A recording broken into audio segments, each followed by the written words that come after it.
Falando sobre Brasil, tem bastante dados que saíram aqui do Brasil, né?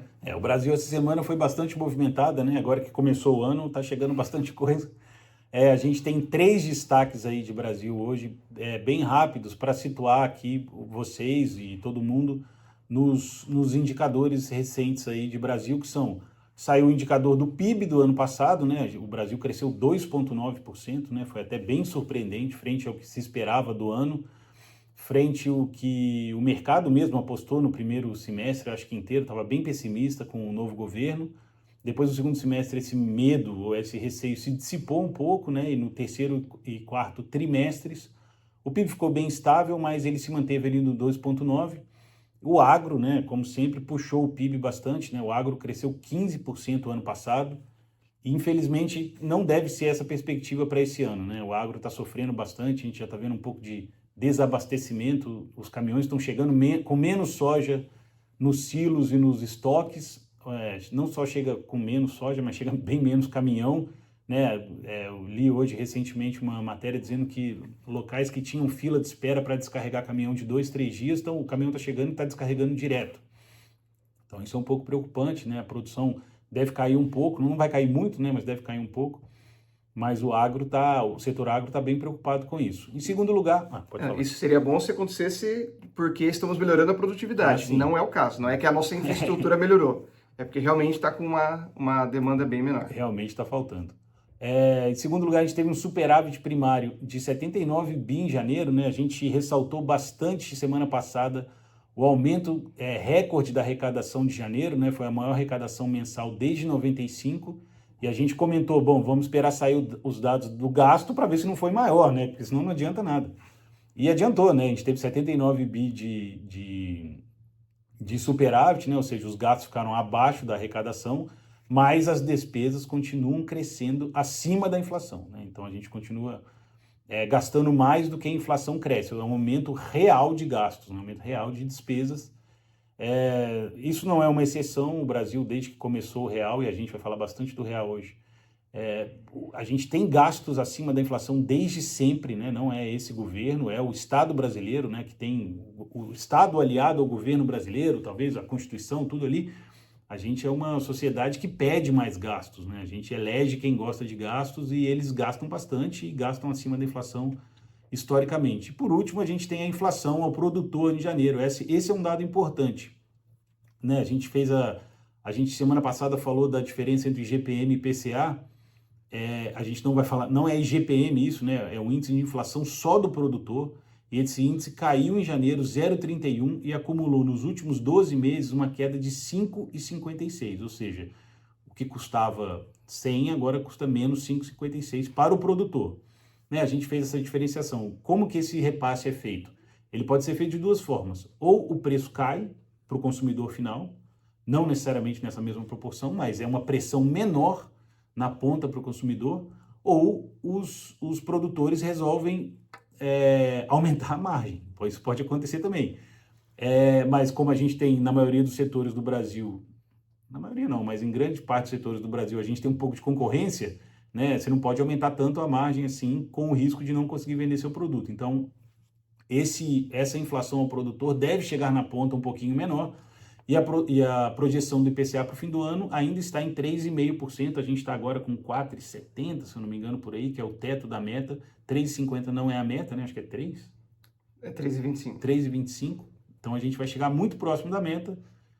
Um bom sinal, principalmente para a taxa de juros, né? A gente tem a maior taxa de juros real do mundo. O Banco Central pode marretar esses juros aí para baixo, que a inflação parece que está dentro do controle.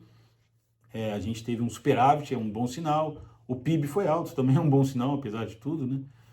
E para o lado mais financeiro, né, a gente gosta bastante de acompanhar aqui o fluxo financeiro, né, o fluxo financeiro para a Bolsa dos estrangeiros vem caindo esse ano, mas a boa notícia é que em fevereiro ele parou de cair.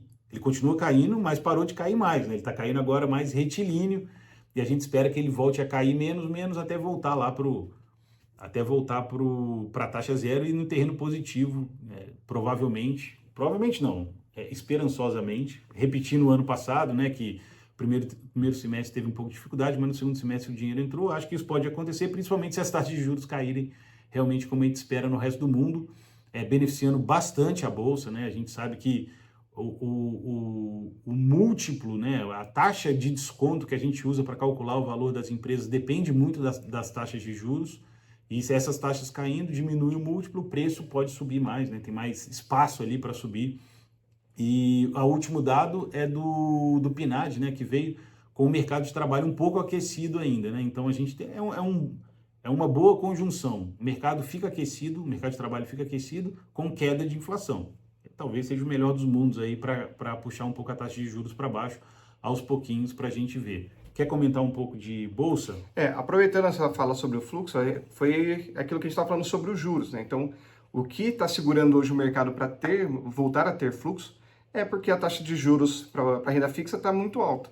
Então, além da taxa de juros mais alta deixar o valor da empresa menor, ele também faz com que as pessoas, as empresas, os fundos, eles optem por deixar o dinheiro investido em renda fixa e não em renda variável. Represa, né? Represa. É uma questão de risco-retorno. Você vai correr bem menos, pode até ganhar menos, mas você corre bem menos risco. Então, como essa relação já vem mudando bem forte aqui no Brasil e a tendência do mundo é que caminhe para esse mesmo sentido, então a gente vai perceber que as possibilidades do fluxo começar a voltar, ela é muito alta. E a gente entende, inclusive, que esse ciclo ele começa a chegar já muito próximo de andar. Então, quem deixar para esperar que a taxa de juros nos Estados Unidos comece realmente a cair, ou comece a cair até numa intensidade mais alta, vai acabar perdendo um bonde ali, porque o fluxo já vai ter entrado. E aí, obviamente, ainda acredita que dá para pegar ainda uma valorização nesse movimento, mas já vai ficar uma movimentação bem menor, a margem de segurança também já fica menor, você acaba correndo mais risco e não vai ter tanta oportunidade assim. Então, a gente acredita que faz bastante sentido, tanto que não é somente a gente que acredita nisso, né? A gente vê isso que não só os brasileiros, inclusive, o próprio mundo, você teve conversas ali com investidores estrangeiros, a gente percebe que é uma questão de tempo ali, de que eles estão aproveitando os últimos momentos das benesses da renda fixa com juros altos. Mas isso vai começar a acabar, tanto que para 2025 agora, surgindo aí uma concorrente para a nossa B3, para a Bolsa, é a única Bolsa brasileira que restou, né? Antigamente a gente tinha outras bolsas, principalmente a Bolsa do Rio de Janeiro, era bastante conhecida, e agora a gente está tudo concentrado na B3, mas tem um concorrente indiano aí de Mubadala, que está com projeções aí para conseguir implantar uma nova B3, ali, uma bolsa nova no Brasil, para meados de 2025. Tem que ver, porque isso de novo, da mesma forma que para a gente estava falando ali da questão de ser um negócio estratégico, também ali a gente está entregando muitos dados, muitas informações, mas aparentemente não deve ter nenhuma grande restrição para isso, mas ainda está no campo especulatório, ainda, né? Não está cravado ainda. Mas de qualquer forma, eu acho que seria bom assim, um pouco de concorrência, principalmente por conta de taxa, por conta de... Reduz custo. De custo que a gente tem, né, com a Bolsa. Eu vou falar aqui, nego vai ficar bravo, mas para o investidor, pessoa física, as taxas são relativamente baixas assim, para você operar, né? A partir de um certo valor ali, a taxa não é tão alta. Mas pode ficar mais baixa, né? Pode sempre ficar mais baixa. E com a entrada de um concorrente, pode ser que isso ocorra. E eles estão querendo reabrir a Bolsa no Rio, né? A ideia deles é abrir uma Bolsa de Valores no Rio para fazer movimentações lá e tal. A Bolsa juntou com a CETIP, né? A B3 juntou com a CETIP, então eles têm todos os dados de renda fixa e renda variável. Pelo que eu entendi ali, a proposta não é, por enquanto, fazer custódia nem escrituração de renda fixa, né? Só renda variável. Mas vamos acompanhando essa notícia aí, é uma notícia, eu acho que para a B3 não é tão boa assim, né? A B3 tem um monopólio aqui de todas as movimentações do mercado financeiro. Não mexeu muito no preço, né? Acho que caiu um pouco, mas também acho que ainda tem que ser avaliado, porque a previsão é para meados de 25 ainda, não sei se está tão certo. A gente já teve, né, outras propostas, não, já apareceu várias vezes aí, vamos abrir outra bolsa, não sei o quê. A própria Nasdaq tentou uma época. E não foi muito para frente, não. Acho que ele chega aqui, quando ele vê aquela papelada que a CVM pede, o povo assusta um pouco. E lembrando que esse monopólio da B3, inclusive chama B3, para quem não sabe, porque ela é a junção de 3 bolsas ali, na verdade, né, que é a bolsa que a gente conhece, a Bovespa, que cuida da parte de mercado à vista, a BMF, que cuidava de derivativos e mercado futuro, e a CETIP, que não era uma bolsa, mas é quem faz a custódia. Balcão, né? É o balcão. Então ele acaba abraçando todo o mercado financeiro. Então, para a gente, esse monopólio, apesar de que é um setor ainda que cresce bastante, né, Sim. é muito bem desenvolvido, quem sabe aí um concorrente aí não ajuda a acelerar esse processo, não é mesmo?